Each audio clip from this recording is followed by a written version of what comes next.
Salam alaikum chers frères et sœurs, bonjour à toutes et à tous.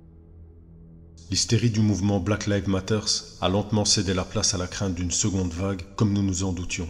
Nos autorités n'ont visiblement aucune peur du ridicule, puisque ceux qui nous demandaient en début d'épidémie de ne pas porter de masque, car il était inutile et potentiellement néfaste pour la santé, sont les mêmes qui aujourd'hui imposent la muselière à tous les citoyens. On a le sentiment d'assister à l'émergence d'un nouveau culte, d'une nouvelle forme de religion, reposant sur la peur et l'ignorance des gens, qui ont visiblement la mémoire courte. Le travail a donc été progressif, et entre les déclarations contradictoires destinées à désorienter les gens et à leur faire perdre leurs repères, nous en sommes désormais réduits à l'obligation de porter la marque de soumission quasiment partout, et bien entendu de façon prioritaire dans les grandes surfaces. Il va donc devenir très difficile de se procurer des denrées alimentaires si vous avez pris la décision de rester libre. À moins d'habiter en dehors des villes et d'avoir recours au commerce de proximité ou à des maraîchers qui ne sont pas soumis aux mêmes pressions, il va falloir courber les chines pour vous nourrir. Le gouvernement français vient de publier un décret particulièrement contraignant, dans le seul but d'imposer sa tyrannie, dépourvue de tout fondement scientifique. Malgré le fait qu'il ne protège ni le porteur ni les autres personnes, le refus de porter le masque dans les endroits clos vous expose désormais à une amende de 135 € pour la première infraction et, en cas de récidive dans les 15 jours, 1500 €. Dans le cas d'une nouvelle récidive dans les 30 jours, c'est la prison pour une durée de 6 mois, assortie d'une amende de 3750 €. Voilà jusqu'où l'élite est prête à aller pour imposer le muselage des citoyens. Et ce ne sont certainement pas là les dernières mesures immondes auxquelles nous aurons droit. Le but est simple. Outre le fait d'écouler des millions de masques arrivés tardivement et symboliquement de faire taire toute forme de contestation, l'objectif est de rendre le quotidien des gens insupportable, de manière à leur faire accepter le futur vaccin sans le moindre problème. Évidemment, qui souhaiterait passer le restant de ses jours muselé et isolé socialement? Quoique, certains semblent s'en être accommodés et considèrent déjà ce mode de vie comme la nouvelle normalité. On nous habitue donc à montrer une certaine forme d'obéissance pour avoir accès à nos besoins les plus élémentaires, et bientôt la marque vaccinale remplacera la nécessité de porter un masque. Le fils de Satan l'a bien dit, pas de retour à la normale sans vaccin. Cette élite démoniaque se fiche complètement de nos libertés individuelles, qui passent à la trappe en fonction de leurs caprices du moment. Gates prévoit la vaccination de 7 milliards d'individus comme on vaccine du bétail à la chaîne, mais ne le souhaite pas pour ses propres enfants. Et malgré tout, on nous traite encore de complotistes. L'ignorance profonde des gens facilite la mise en place de cette dictature sanitaire où les récalcitrants vont subir les foudres des moutons qui se sentiront menacés par le comportement irresponsable de ceux qui ont compris la mascarade. Chaque citoyen va donc se transformer en petit flic pratiquant la délation et pourrir davantage notre quotidien, jusqu'à ce que nous arrivions progressivement à la concrétisation de la volonté des élites. Une dictature numérique à l'image de la Chine, qui est à l'avant-garde de ce que préfigure le nouvel ordre mondial. Une dystopie où 1984 d'Orwell ressemble à un divertissement.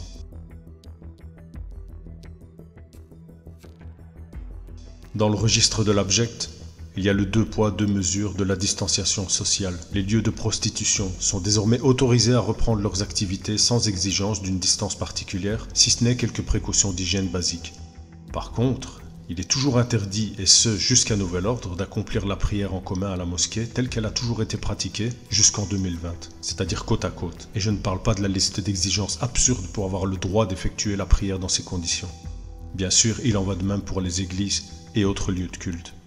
Tout ce à quoi nous assistons aujourd'hui figurait déjà dans un scénario catastrophe, se déroulant en 2012, émis par la Fondation Rockefeller en 2010.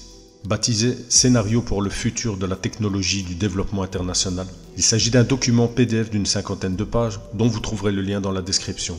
Une fois de plus, la situation actuelle ressemble à s'y méprendre à celle décrite dans le document, si ce n'est la cause originelle de l'épidémie, véhiculée dans ce cas-ci par des oies sauvages au lieu d'un pangolin.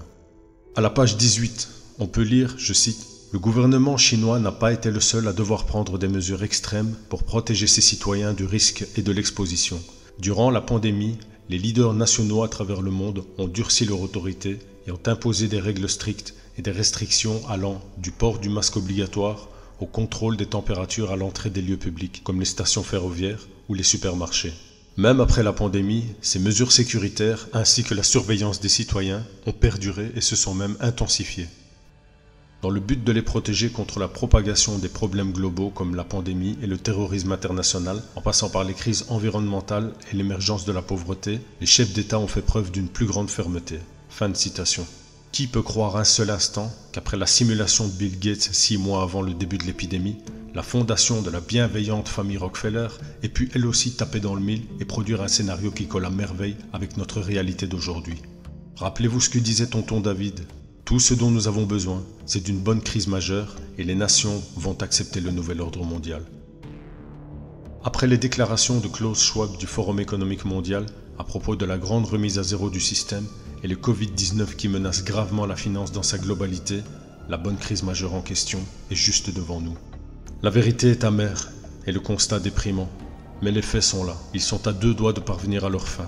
Et croyez-moi, je le dis avec un dégoût profond, car je réalise qui sont ces gens et leurs subordonnés qui exécutent sans broncher leur sinistre volonté. Des escrocs, usuriers, pédosatanistes, pilleurs, voleurs, menteurs, perfides, avides de pouvoir. J'espère vivre assez longtemps pour voir la chute de leur utopie et les voir anéantis pour tout le mal qu'ils auront causé à l'humanité. À moins d'une intervention divine, de quelque manière que ce soit, nous allons toutes et tous prochainement faire face à un choix crucial. Accepter cette tyrannie qui fera définitivement de nous des esclaves ou refuser de faire partie de cette sinistre comédie, quel qu'en soit le prix. Sachez que le fait de vous soumettre aux exigences du nouvel ordre mondial ne fera pas de vous des citoyens privilégiés, mais plutôt des cibles de premier choix. Vous n'aurez plus aucune liberté. Le moindre de vos faits et gestes sera enregistré, consigné, et vous serez susceptible de devoir rendre des comptes pour tout et n'importe quoi. Vous pensez que j'exagère? Encore une fois, regardez le modèle chinois. Il est le parfait exemple de ce qui nous attend. Si ce mode de vie ne vous cause aucun souci éthique ou du point de vue de vos libertés individuelles, alors c'est simple, ne faites rien. C'est lui qui viendra à vous. Mais si comme moi, cette vision du futur vous enrage au point d'en avoir des insomnies, alors c'est qu'au fond de vous, vous savez. Je ne pense pas que la masse des gens se réveillera. Au contraire, le plan de manipulation de l'élite fonctionne à merveille. Ils ont appris de leurs erreurs depuis la farce du H1N1. La stratégie qu'ils ont adoptée ici leur a permis de générer une peur irrationnelle, comme ce fut le cas avec le terrorisme. Nombreux sont ceux qui vont se ruer sur le vaccin, ne serait-ce que pour retrouver leur vie d'avant. Ceux-là, malheureusement, n'ont pas compris que le monde qu'ils ont connu n'existe plus. Nous avons un devoir moral envers nous-mêmes, mais aussi envers nos enfants. Avons-nous le droit de laisser cette dictature mondiale s'imposer à nous sans sourciller? Avons-nous le droit de livrer nos bien-aimés à cette bête immonde? Et puisqu'on parle des enfants, regardez le genre de préparation mentale qu'on leur sert sur la chaîne Netflix. The Smart Mark. Throw your other devices away because the Smart Mark is more than just a phone. It's part of you. Use it as cash. Book your travel. And even shoot video. Distribution points are all over the city. And don't let the lines discourage you. The Rook Unlimited Smart Mark is worth the wait. I never realized how wonderful technology could make me feel. The Smart Mark has brought order to my life. And the best part? It's absolutely free. L'heure du réveil a sonné. Il est temps d'ouvrir les yeux sur le monde et de le voir tel qu'il est, et non pas tel que l'on voudrait qu'il soit. Malgré la gravité de la situation, je garde l'espoir que leur stratagème s'écroule au dernier moment, tout comme Allah sauva Moïse et les enfants d'Israël de la tyrannie de Pharaon, et ce, lorsque la situation semblait perdue. Partagez tout ce que vous jugerez utile comme information. Mon travail n'est qu'une infime goutte d'eau dans l'océan. Le but est avant tout d'éveiller les consciences endormies tant qu'il est encore temps. Je vous remercie toutes et tous pour la confiance que vous me témoignez, ainsi que pour vos encouragements à travers les commentaires. Prenez soin de vous et de ceux qui vous sont chers, et à très bientôt pour la suite, Inch'Allah.